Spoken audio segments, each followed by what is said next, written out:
Olá pessoal, tudo bem? Espero que os estudos estejam evoluindo da melhor forma possível e que vocês estejam compreendendo os nossos diálogos aqui de forma tranquila, tá certo? Hoje, ainda continuando na Constituição Federal, por isso que eu coloquei o título aí, Conhecendo a Constituição Federal, de acordo com a nossa proposta, que é de falar do artigo 5º, da última vez nós paramos no inciso 5, hoje vamos falar do inciso 6. Eu coloquei essa imagem aí, Estado e religião, com essa tesoura cortando aí a imagem, para vocês compreenderem o seguinte: o Brasil é um Estado laico. O que é um Estado laico? É um Estado que ele existe em sintonia com outras religiões. O que eu posso falar de forma mais simples? O Estado brasileiro não sofre interferência religiosa. Um exemplo de Estado que não é laico, o Vaticano, que é um Estado católico. É o exemplo mais tranquilo para se compreender. Temos muitos exemplos? Temos, mas não vamos falar de nenhum deles aqui. É só para vocês entenderem o que é o Estado laico. É o Estado que não sofre interferência religiosa. O Estado existe respeitando todas as demais religiões. É o que nós vamos ver nos incisos daqui para frente, tá certo? Em alguns incisos. Olha o que o inciso 6 fala, gente. É inviolável a liberdade de consciência e de crença, olha bem, liberdade de consciência e de crença, sendo assegurado o livre exercício dos cultos religiosos e garantida, na forma da lei, a proteção aos locais de culto e suas liturgias. Então, vamos lá, gente. Não existe qualquer favorecimento a qualquer tipo de religião no Brasil. Pode ser católico, evangélico, protestante, religião de matriz africana, todos eles gozam das mesmas proteções. Todos eles são invioláveis. A sua liberdade de consciência e de crença é garantida pela Constituição, e não só liberdade de consciência e crença. Os locais onde ocorrem aquelas celebrações, os locais dos cultos e das liturgias, também gozam de proteção. Então percebam, esta é a representação de um Estado laico, tá certo? Não se trata com nenhum benefício qualquer tipo de religião, todas são iguais. É um princípio que está lá no caput do artigo 5º.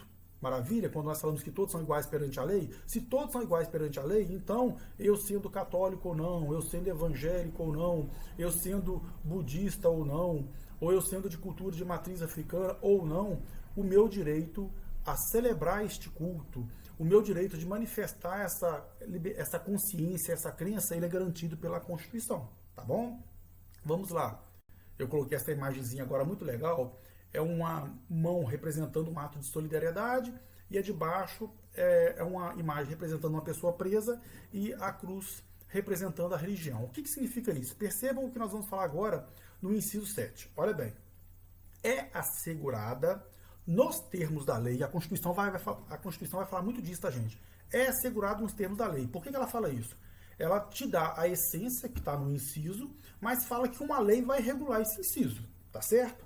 Então vamos lá. É assegurada nos termos da lei a prestação, olha bem, a prestação de assistência religiosa nas entidades civis e militares de internação coletiva. O que significa isso, gente? Algum de vocês já teve algum momento passando por uma internação hospitalar ou teve acompanhando uma pessoa em um hospital? Vou dar o exemplo do hospital, que é melhor para a grande maioria visualizar, porque pode ter passado por isso. Este inciso transmite a seguinte orientação. Para aquele internado ou para aquele que está recolhido a um sistema prisional, ou sistema prisional comum ou militar, é assegurado a ele, olha aí, ó, a prestação de uma assistência religiosa. Aquelas pastorais religiosas que visitam os presos nos estabelecimentos prisionais, levando a palavra de Cristo, ou visita as pessoas nos hospitais, prestando aquele sentimento de solidariedade cristã, levando às pessoas um pouco de fé. Isso é garantido pela lei. Percebam, olha o que fala aí, ó. A Constituição fala que é assegurado nos termos da lei. O que significa isso, gente? Independente da crença da pessoa, independente da crença dela, isso é garantido ao interno dessas entidades. Quando eu falo interno, é aquele que está hospitalizado ou aquele que está recolhido ao sistema prisional, é garantido a ele professar e cultuar a sua fé, tá certo? Então, se é garantida a liberdade de culto, se é garantida a minha liberdade de professar a minha fé como cidadão, que foi falado no inciso anterior, por que não seria garantido isso também àquele cidadão que está hospitalizado ou aquele que está recolhido no sistema prisional? Então, a nossa Constituição, não esqueçam disso, tá? A nossa Constituição, ela é considerada uma Constituição cidadã, entendeu? Ela professa, não vou falar professa porque leva o termo para o lado religioso, né? Ela demonstra a sua preocupação com os direitos fundamentais, entendeu? Por isso que ela garante de forma ampla e irrestrita a preservação e proteção desses direitos, tá certo? Vamos lá para o inciso 8º. Olha o que fala o inciso 8º. Eu coloquei essa imagenzinha da Constituição e lá embaixo vocês vão ver que existem alguns desenhos que representam como se fossem alguns templos religiosos. Olha o que fala aqui, ó. Inciso 8. Ninguém será privado de seus direitos por motivo de crença religiosa ou de convicção filosófica ou política, salvo se as invocar para eximir-se de suas obrigações legais a todos impostas, e a recusar-se a cumprir prestação alternativa fixada em lei. O inciso é muito longo, pode deixar você um pouquinho confuso. O que é importante quando você vai ler um texto legal? Você tem que analisar os verbos deste texto legal e procurar entender a essência dele. O que fala aqui, ó? Ninguém, então qualquer um de nós não seremos privados de nenhum direito.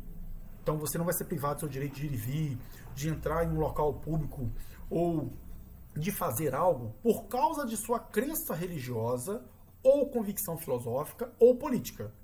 Está percebendo isso?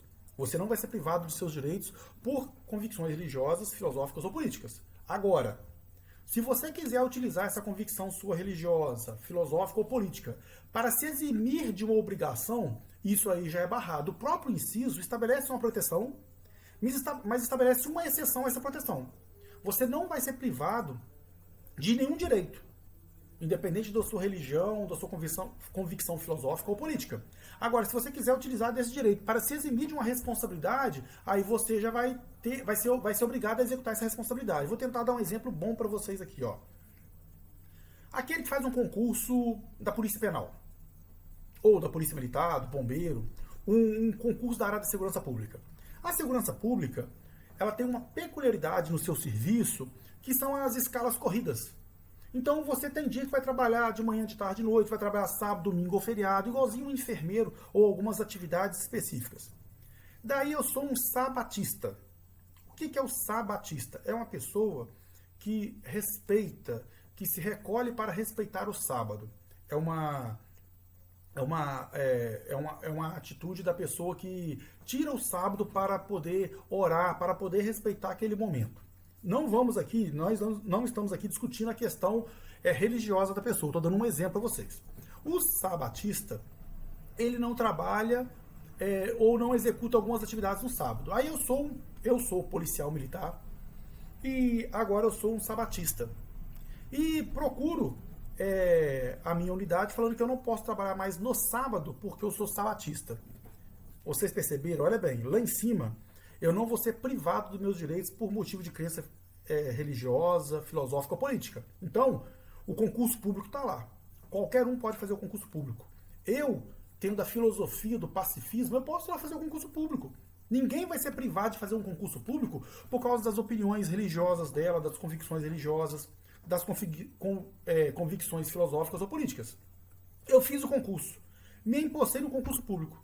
Aí eu estou lá, sou policial militar, tem uma escala ou tem uma chamada extraordinária no sábado por causa de uma questão de perturbação da ordem pública que eu tenho que ser empregado, eu vou querer me eximir desta responsabilidade de trabalhar no sábado alegando que eu sou um sabatista. Vocês conseguiram compreender mais ou menos? Não é criticando o sabatista, é só tentando contextualizar para vocês verem. Outro exemplo, para tentar melhorar então também, eu, na minha convicção filosófica de ser pacifista, tem muitas pessoas que são assim, quando sou chamado para poder me alistar, fala assim, eu não posso me alistar porque eu sou pacifista, eu não posso servir as Forças Armadas. Gente, já tem decisões e as próprias Forças Armadas já têm lá as suas adequações para poder atender essa pessoa. Eu posso não exercer lá a atividade, vamos colocar lá operacional, que é dos treinamentos, mas eu posso ser chamado a prestar um serviço administrativo ou um serviço interno que vai respeitar a minha convicção filosófica. Vocês entenderam? Você não impedindo do seu direito, mas quando você quer utilizar desse direito para se esquivar de uma responsabilidade, essa responsabilidade está fixada em lei, você já não pode se esquivar disso. Está lembrado um dos incisos que nós falamos lá atrás? Que ninguém é obrigado a fazer ou deixar de fazer algo se não em virtude de lei? Então, se tem uma lei que fixa uma obrigação, eu não posso me eximir de cumprir essa obrigação por causa de uma opinião, de uma posição minha política, filosófica ou convicção religiosa, tá certo? É importante atentar para isso. Vamos lá, ó. Eu coloquei agora essas imagens, é bem claro que em cima representa a censura e embaixo uma manifestação de censura não. O que significa isso? Vamos lá, ó. Inciso 9. O que o inciso 9 vai trazer para nós? Olha o que o texto literal do inciso 9 fala. É livre a expressão da atividade intelectual, artística, científica e de comunicação. Então, gente, é livre para qualquer um de nós manifestarmos a nossa atividade intelectual, artística, científica e de comunicação, independente de censura ou licença. Então, o que esse inciso fala, gente? É vedada a censura ou a exigência de algum tipo de licença para eu exercer minha atividade artística, intelectual, científica ou de comunicação. Eu coloquei aí embaixo o capítulo 10 da própria Constituição, que fala da comunicação social, e falei do artigo 220. Vocês vão ver que lá nesse artigo 220, façam a leitura dele só para poder enriquecer o seu conhecimento. Lá fala da vedação da censura.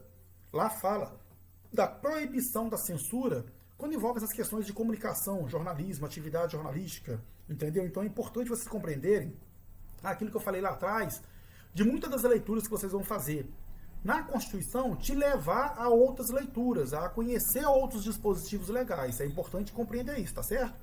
Vamos lá, ó, para poder agora finalizar essa parte, porque a minha meta que seria falar com vocês de 5 incisos, tá certo?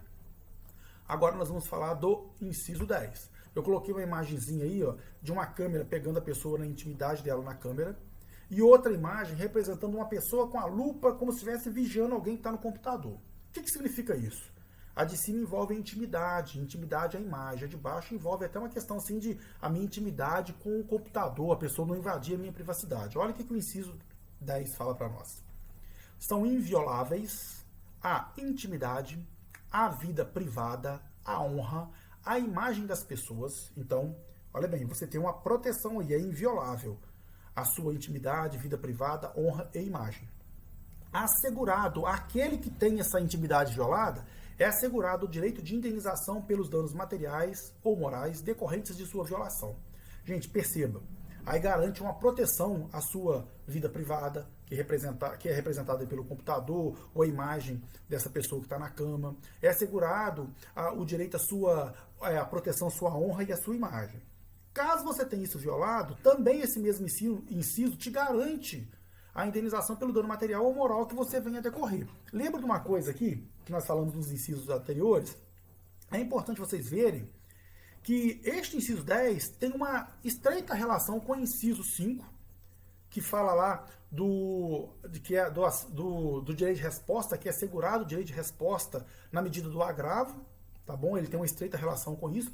E também há o inciso 72, que fala de um remédio constitucional, que nós vamos falar mais à frente, é claro, que é do habeas data. Olha que coisa interessante. Como nós não estamos falando aqui, nós não falamos de intimidade, a vida privada, honra e imagem, talvez muitas das vezes para você proteger a sua honra, a sua imagem, ou principalmente a sua imagem, dependendo do contexto, você pode utilizar um remédio constitucional que é o habeas data, que vamos falar mais à frente, tá certo?